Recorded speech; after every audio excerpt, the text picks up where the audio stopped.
Israel और Iran के बीच 9 दिनों से जंग जारी है और दोनों ही देश एक दूसरे पर मिसाइलों से हमले कर रहे हैं।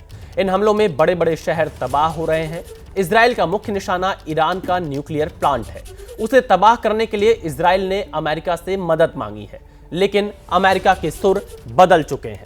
हालांकि इजराइल की मिसाइलें ईरान के न्यूक्लियर ठिकानों और इंडस्ट्रियल एरिया को बिना रुके निशाना बना रही हैं। वहीं ईरान की मिसाइलों की जद में इजराइल के शहर आ गए हैं, जहां बड़ा नुकसान हुआ है। इन सब के बीच दोनों तरफ से हमला रिहायशी इलाकों पर भी हो रहा है, जहां आम लोगों को जंग की कीमत चुकानी पड़ रही है। बड़ी बात यह है कि अभी सीज फायर का नामो निशान नजर नहीं आ रहा है। इजराइल और ईरान के शहर एक दूसरे को गाजा जैसा बनाने पर तुले हैं, लेकिन दोनों झुकने को तैयार नहीं है। ट्रंप के यूटर्न से जहां नेतन्याहू टेंशन में है, तो ईरान ने बैलिस्टिक मिसाइलों से इजराइल में तबाही मचा रखी है। अब आपको बताते हैं कि इजराइल जंग पर 10 बड़े अपडेट क्या हैं। 9वें दिन भी मिसाइल से एक दूसरे पर हमला है। ईरान का तेल अवीव हाइफा पर हमला, हाइफा की इमारत पर मिसाइल गिरी है। इजराइल की तेहरान पर एयर स्ट्राइक है।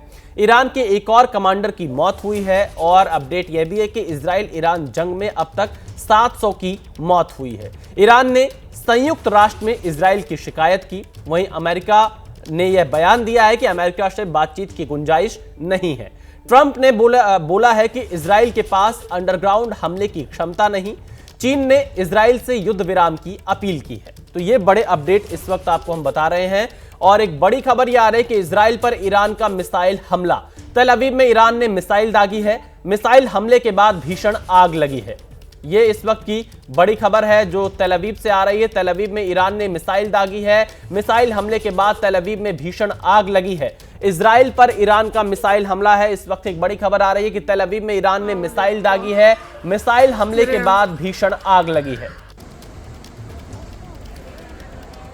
इजराइल पर ईरान का मिसाइल हमला हुआ है। इस वक्त की बड़ी खबर आ रही है। मिसाइल हमले के बाद भीषण आग लगी है। इजराइल के तेल अवीव में ईरान ने यह मिसाइल दागी है। ईरान की तरफ से लगातार इजराइल के कई शहरों को निशाना बनाया जा रहा है और इजराइल भी ईरान पर लगातार हमले कर रहा है। 9वां दिन है जो युद्ध ईरान और इजराइल के बीच चल रहा है, जिसे रुकने का नामो निशान अभी दिखाई नहीं दे रहा है। लेकिन अब यहां पर ईरान की तरफ से इजराइल के तेल अवीव पर मिसाइल हमला किया गया है।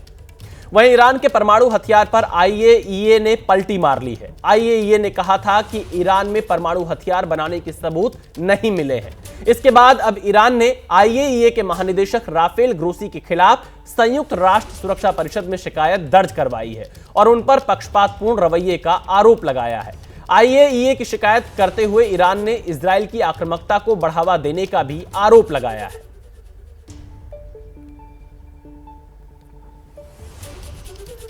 तो देखिए, जो अभी तनाव बना हुआ है, जो युद्ध इस वक्त ईरान और इजराइल पर चल रहा है, उस पर विशेषज्ञों का क्या कहना है, इसका आगे का क्या रास्ता निकलेगा, क्या यह युद्ध रुकेगा, ट्रंप क्या रोल रहने वाला है, क्या ट्रंप इजराइल के समर्थन में खुलकर खड़े होंगे, क्या ईरान के खिलाफ वो युद्ध में इजराइल का साथ देंगे। इन्हीं सवालों का जवाब देने के लिए हमारे साथ दीपक बोहरा जी जुड़ चुके हैं। पूर्व राजनयिक हैं, मेजर जनरल के सिन्हा रिटायर्ड रक्षा विशेषज्ञ हमारे साथ जुड़ चुके हैं स्टूडियो में। सबसे पहले हमारे साथ दीपक बोहरा जी हैं। दीपक बोहरा जी, आगे क्या होगा? क्या अमेरिका यूटर्न लेता हुआ दिखाई दे रहा है? क्या वो पूरी तरह से नेतन्याहू का साथ नहीं दे रहा है जितना नेतन्याहू को उम्मीद थी, और नेतन्याहू भी अमेरिका पहुंचे और अमेरिका के उपराष्ट्रपति से मुलाकात की? बहुत बहुत धन्यवाद सर, आपके चैनल पर मुझे बहुत अच्छा लगता है। ब्रिलियंट एनालिसिस आप खुद करते हैं और फिर ऑफ कोर्स एबीपी तो बहुत ही प्रसिद्ध है। पहली चीज़ ये सही है बिल्कुल कि नेतन्याहू और मदद चाहता है अमेरिका से, खासतौर वो बंकर बस्टिंग बॉम्ब जो होते हैं, ताकि जो फोर्दो सब लोग जानते हैं, सारी दुनिया पहले तो किसी ने नाम नहीं सुना था फोर्दो का, सब जानते हैं कि जो उसके एनरिच्ड यूरेनियम यानी यूरेनियम को और शक्तिशाली जो बना के रखे हुए हैं स्टॉक पाइल्स, वो शायद 50, 60, 100 मीटर, कोई नहीं जानता है, ये सब अनुमान लगाते हैं, धरती के नीचे हैं और वहाँ तक पहुँचने के लिए एक विशेष प्रकार का बॉम्ब चाहिए होता है। जनरल साहब जो मुझसे कहीं ज़्यादा होशियार हैं वो पूरा बताएंगे आपको कौन सा बॉम्ब, कौन सा एयरक्राफ्ट वो मांगा है और वो अभी तक अमेरिका ने दिया। लेकिन जो बहुत दिलचस्प बात है, ये जो डोनाल्ड ट्रंप साहब हैं अमेरिका के राष्ट्रपति, उन्होंने कहा है कि 2 हफ्ते के बाद मैं फैसला करूंगा। और उस 2 हफ्ते में क्या कर रहा है ये मेरा अनुमान है। द सेकंड थिंग, उसने, आपको पता होगा सर कि ये मैड मुल्ला मुनीर को लंच पे भी बुलाया था। यानी कहने का मतलब था, और बाय द वे जब वो लंच खा रहा था ना अंदर मैकडोनल्ड ट्रंप साहब के साथ, तो पाकिस्तान के जो गृह मंत्री हैं, पाकिस्तान के जो अमित शाह हैं, सो टू स्पीक, वो बाहर बैठा हुआ था, उसको अंदर नहीं बुलाया था, उसका नाम मोहसिन नकवी है मेरा ख्याल, वो बाहर बैठा हुआ था। तो अब इसमें क्या है, क्लियर कह दिया है कि मुल्ला मुनीर सुन, 2 हफ्ते की जो मैंने कहा है टाइम लगाऊंगा, मुझे तेरे बेसिस चाहिए, मुझे पाकिस्तान के बेसिस पहले भी मैंने तालिबान को ठोकने के लिए लिए थे, अब मैं लूंगा क्योंकि मैं अब डायरेक्टली ईरान को ठोकना चाहता हूं। अगर मेरे फाइटर पायलट्स, मान लीजिए प्लेन गिर जाता है, कुछ होता है, तो उनको बाहर कैसे निकालेंगे, पाकिस्तान के थ्रू निकालेंगे। इसीलिए तू आजा मेरे साथ भोजन कर और इसके बाद जो मैं कहूंगा वो तू कर। This is been made very clear. अब दोनों इजराइल और ईरान के बीच में, सर सिंपल बात है, मैं तो दोनों जगह गया हूं। इजराइल लड़ रहा है अपने सर्वाइवल के लिए, ईरान लड़ रहा है अपने डोमिनेशन के लिए। किसी ने मुझे अभी तक सही जवाब नहीं दिया कि ईरान जो 2500 किलोमीटर दूर है मिडिल ईस्ट से, इजराइल से, उसका क्या लेना देना है उस एरिया में। चुपचाप बैठ के क्यों नहीं, कहां से वो बन गया इस्लाम का शहंशाह, वो तो शिया देश है। और फाइनली सर, जो ईरान मिसाइल्स इस समय यूज कर रहा है इजराइल को ठोकने के लिए, जितने अरब देश हैं उनको अब पता लग गया कि ईरान और भी खतरनाक है। सिर्फ उसकी न्यूक्लियर कैपेबिलिटी नहीं, उसकी कन्वेंशनल मिसाइल कैपेबिलिटी बहुत डेंजरस है। और हमें अब अगर रक्षा चाहिए, सुरक्षा चाहिए, तो या इजराइल या अमेरिका। तो देखिए, बहुत विस्तार से, बहुत अच्छे तरीके से यहाँ पर दीपक बोहरा जी ने बताया कि फिलहाल कैसे हालात है। मेजर जनरल रिटायर्ड के सिन्हा जी हमारे साथ जुड़े। के सिन्हा जी, जिस बात का जिक्र दीपक बोहरा जी कर रहे थे, वो कौन से हथियार हैं जो इजराइल को इस वक्त अमेरिका से चाहिए, जिसको मांगने बेंजामिन नेतन्याहू अमेरिका पहुंच गए हैं और डोनाल्ड ट्रंप कह रहे हैं कि वो 2 हफ्ते में फैसला लेंगे? कौन से ऐसे हथियार हैं जो इस वक्त इजराइल ईरान के खिलाफ चाहता है अमेरिका से? जय हिंद विशाल जी एंड दीपक बोहरा साहब, आपको सलाम है साहब। देखिए, आप ये तो अभी सब लोग जानते हैं, मेरे ख्याल से देश का क्या पूरे विश्व का बच्चा जान गया है कि जो बात कर रहे हैं GBU, ये ग्लाइड यूनिट बॉम्ब्स होते हैं, वो 57 एक तरह का बॉम्ब है जो कि बहुत है, मदर्स ऑफ ऑल बॉम्ब है। वो आपको फर्दों में यदि चाहिए, उसकी कैपेबिलिटी है कि उसको भेज सके। मगर उसी के ऊपर में थोड़ी, ये तो खैर डोनाल्ड ट्रंप साहब ने बता दिया कि कोई कहता है कि 100 मीटर पे, कोई 80 मीटर पे है। और दीपक बोहरा साहब कह रहे हैं किसी को कुछ पता नहीं है। सही बात है, किसी को ज्यादा कुछ पता नहीं है फर्दों में कितने नीचे है, क्या 100 मीटर पे है, 80 मीटर पे है, 61 मीटर में। ये कहा जाता है डोनाल्ड ट्रंप को, ये कि उन्होंने पूछा पेंटागन से कि आप हमें यकीन दिलाइए कि यदि हम जाते हैं और ये कामयाब 100% होगा, GBU को गिराने के लिए इजराइल के पास क्षमता नहीं है। ये सब जानते हैं, लड़ाई शुरू होने से पहले कि आपको जाना फर्दो कैसा है, पहाड़ियों का इलाका है। तो अभी वो कहते हैं कि एक आकलन आई है कि 61 मीटर तक ही जाएंगे। अब कितनी सच्चाई है, क्या ये बचने का तरीका है कि नहीं, हम वहां नहीं जाएंगे। मगर ये मेरे ख्याल से आप इतने आकलन करके नहीं जाते अपने टारगेट के ऊपर में। आपकी कैपेबिलिटी है, आप बर्बाद करते हैं तो आप उसको जाते हैं, ट्राई करते हैं, उसके बाद नहीं होता दूसरा तरीका है उसको करने का। मगर उसमें डिटर्मिनेशन, आज उसके फर्दों के बहाने देखिए, डोनाल्ड ट्रंप बचना चाहते हैं, उनकी एम्बिशंस बहुत बड़ी है। यदि वो कहते हैं कि हम नोबेल प्राइज मिलेगा, वो व्हाइट हाउस का डिक्लेरेशन है। जब वो वहां पर लंच खा रहे थे मुल्ला मुनीर साहब से, मुनीर साहब ने कह दिया कि मैं इनको नॉमिनेट कराना चाहता हूँ। तो अब तो देखिए, पाकिस्तान के चीफ उसको नॉमिनेट करवाएंगे कि इनको, बिल्कुल, तो उनकी एम्बिशंस बदल जाती है। जब G7 में जाते हैं, तो वहां से पहले ही निकल जाते हैं कि हम जाके बहुत बड़ा कुछ बिल्कुल के सिन्हा जी, आपने बहुत विस्तार से बताया। मैं इस पर दीपक बोहरा जी से कमेंट लूंगा, लेकिन इस वक्त एक बड़ी खबर ये आ रही है कि ईरान इजराइल जंग पर अमेरिका के पूर्व राष्ट्रपति का बयान सामने आया है। पूर्व अमेरिकी राष्ट्रपति बिल क्लिंटन ने कहा, सत्ता में बने रहने के लिए नेतन्याहू ने हमला किया। यह कहना है बिल क्लिंटन का, हमें नेतन्याहू को रोकना होगा। बिल क्लिंटन ने यह बड़ा बयान दिया है इस वक्त इजराइल के प्रधानमंत्री नेतन्याहू को लेकर।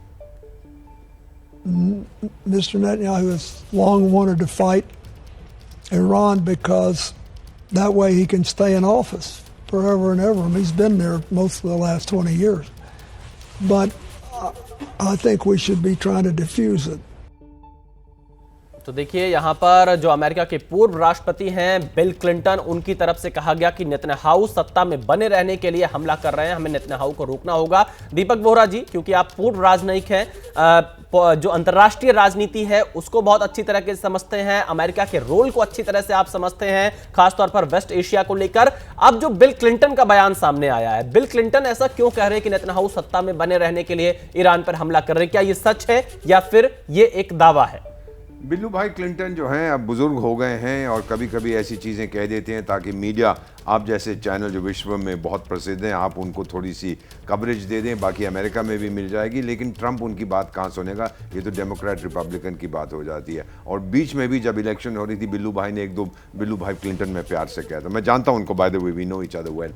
तो वो जो कह रहे हैं कि ट्रंप इलेक्शन के टाइम में भी ट्रंप ऐसा है, ट्रंप ऐसा है, he didn't care about all this, क्योंकि वो हिलरी क्लिंटन को, आपको याद होगा, उसको भी बनाने की कोशिश की थी राष्ट्रपति ड्यूरिंग ट्रंप ने उनको हरा दिया था। तो आपस में कोई प्रेम नहीं है। ये जो अभी जनरल साहब ने बहुत अच्छा जिक्र किया है कि मुल्ला मुनीर को जो व्हाइट हाउस लंच बुलाया है, सर ये बड़ी दिलचस्प बात है। बुलाने का बहाना क्या था? पहले मुल्ला मुनीर को बोलो कि मुझे नॉमिनेट करे नोबेल प्राइज के लिए, पीस प्राइज। और जो उनकी प्रेस सेक्रेटरी ने बोला तो उन्होंने कहा मुल्ला मुनीर ने उसको नॉमिनेट किया इसलिए ट्रंप ने उसको बुलाया है लंच पे। तो ट्रंप साहब देखिए, मैं तो 3 बार वहां भोजन खा चुका हूं व्हाइट हाउस में जब मैं पोस्टेड था, मेरा ड्राइवर कभी नहीं खाया, उसको भी बुला लीजिए, वो भी आपको नॉमिनेट कर देगा Nobel peace prize. What a joke! किसको बेवकूफ बना रहे हैं? ये सोच समझते हैं कि हमें मालूम है। फाइनली इतना मैं जरूर बताऊंगा सर कि ये अब ट्रंप साहब ने साबित कर दिया है कि इस्लामाबाद जो वहाँ कहते हैं कि आतंकिस्तान की राजधानी है, उससे लेना देना मेरा कुछ नहीं है। मैं बात करूंगा रावलपिंडी से, मिलिट्री से। मुल्ला मुनीर सब कुछ मुझे वो दे पाएगा जो आपका प्रधानमंत्री नहीं दे पा रहा। So that's a very clear signal. और इसका अंत इस जंग का, मेरा मानना है 100% अमेरिका इजराइल को वो बॉम्ब देगा जो इजराइल चाहता है, क्योंकि इजराइल का व्यक्तित्व, सर्वाइवल, इजराइल लड़ रहा है सर्वाइवल के लिए, मेरा दिल उनके साथ है। ईरान लड़ रहा है अपनी धौंस जमाने के लिए। 2000 किलोमीटर दूर तेरा मिडिल ईस्ट में क्या लेना देना है। जी, तो देखिए दीपक बोहरा ये बता रहे हैं कि बिल क्लिंटन के बयान का ट्रंप कोई बहुत ज्यादा यहां पर लोड नहीं लेने वाले हैं। इजराइल और ईरान में जंग जारी है, 9 दिन से भीषण बारूदी वार पलटवार हो रहा है। इस बीच अमेरिकी राष्ट्रपति ट्रंप का बहुत बड़ा बयान सामने आया है, जिसके बाद कई तरह के कयास लगने शुरू हो गए हैं। One more. Prime Minister Netanyahu said that they had the capacity to take out all of Iran's nuclear facilities. Well, I'm not sure he said that, but they really have a very limited capacity. They can break through a little section, but they can't go down very deep. They don't have that capacity. And we'll have to see what happens. Maybe it won't be necessary. Maybe it won't be necessary. तो देखिए Donald Trump कब क्या बोल दें, किस तरह का बयान दे दें, समझना बहुत मुश्किल है। के सिन्हा जी हमारे साथ लगातार बने हुए हैं। सिन्हा साहब, डोनाल्ड ट्रंप पर कैसे यकीन करेंगे नेतन्याहू? वो तो कह रहे हैं कि इजराइल के पास क्षमता ही नहीं है और शायद ऐसा करने की नौबत ही ना आए। आखिरकार ट्रंप के मन में चल क्या रहा है? क्या वो इजराइल के साथ पूरी तरह से खड़े हैं या फिर इजराइल अकेला पड़ता हुआ दिखाई दे रहा है? देखिए, हम लोग तो जनरली ये बातें करते हैं कि ट्रंप साहब हैं, बिल क्लिंटन साहब हैं। ये देखिए, मेन इशू जो है वो पेंटागन डिसाइड करती है और सेंट्रल कमांड, चाहे एशिया में हो, एशिया पैसिफिक में हो, वो सारी चीज डिसाइड करते हैं। यदि ये अमेरिका इनके साथ, मान लीजिए कि फॉर दो की हम बात करते हैं कि नहीं देंगे, जैसे दीपक साहब कह रहे हैं कि जरूर देंगे और मैं भी मानता हूँ। देखिए, ये तो अमेरिका अलग थलग पड़ जाएगा, West Asia he will loose.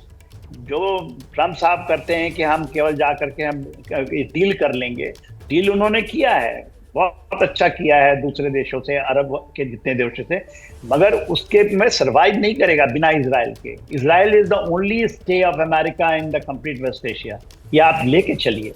तो मगर उनका प्रॉब्लम क्या होता है कि यदि आप कहीं पर इन्वॉल्व, जैसे भारत और पाकिस्तान के बीच में, वी नो कि which is the exit policy, कब हम रोकें और उससे निकल जाएं, इसको लंबा ना खींचें। और वेस्ट एशिया के अंदर में ये मानते हैं कि ईरान के तहत यदि सत्ता परिवर्तन नहीं होता है तो ये लंबा खींचेगा। वो मेन एम है कि किसी तरह वो मान जाएं और सत्ता परिवर्तन कर लें। इसके पहले भी उनके न्यूक्लियर डील हुए हैं। तो अमेरिका कहीं ना कहीं अपने पैर को खींचता है ईरान के मार्फत, क्योंकि उसका स्टे प्रॉब्लमेटिक है 19 बेसिस के अंदर में, क्योंकि ईरान किसी के सुनता नहीं है। मान लीजिए वो अपने को रिस्ट्रेन नहीं करेगा ना, 19 बेसिस में वो गिराता रहा है, चाहे वो इराक से गिरवा दे, मिसाइल की हमला हुआ है उनके बेसिस पे, और अमेरिका कुछ नहीं कर पाता उसके बाद। उसके प्लेन्स नहीं आते जैसे इजराइल के प्लेन आते हैं, और फिर उनके nuclear. Israel is a very very determined state, और देखिए उसमें अमेरिका यदि मान लीजिए उसको डिच करता है या नहीं करता है, उनकी खुद की कैपेबिलिटी है। फर्दों को यदि आप रेड एंड इंटरवे देखा है, मैं कमांडो विंग का इंस्ट्रक्टर रहा हूँ 3.5 साल, और अमेरिकन सील के साथ भी देखा है, उनको ट्रेन भी करने में, इजराइल के भी स्पेशल फोर्सेस के साथ। वो इतने डिटरमिन्ड हैं, और इंतहाओं के भाई साहब जो कि उसके कमांडर थे वो मारे गए अकेला, मगर उन्होंने किया। ये कोई बड़ी टास्क ऐसे नहीं है कि फर्दों के अंदर में वो लोग कहते हैं कि जा ही नहीं सकते, ये खुला देश है। ऐसा नहीं है कि ईरान के अंदर में वो एब्सोल्युटली गार्डेड है, वो नहीं पहुंच सकते हैं। If they can reach anywhere, if they can reach Tehran, यदि वो सब उनके कमांडरों को मार सकते हैं तो बिल्कुल बिल्कुल।